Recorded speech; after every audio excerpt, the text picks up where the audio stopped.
বাবা না নাচার সময় আছে নাচলে অনেক বসে ব্যক্তি দাও ব্যক্তি বসে আমাদের আমাদের আমাদের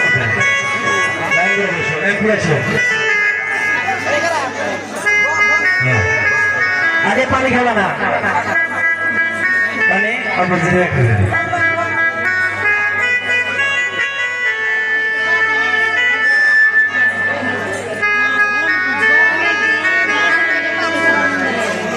যাই হোক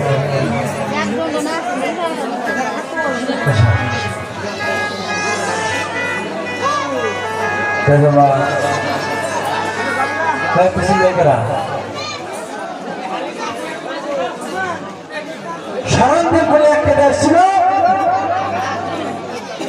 ওই দেশে একটি দেবতা বসবাস করত তিনি আমার একটি দেবতা ছিল বিশ্বের যত হিন্দু মানুষ তাকে দেবতা এবং ঠাকুর হিসাবে পূজা করত তাকে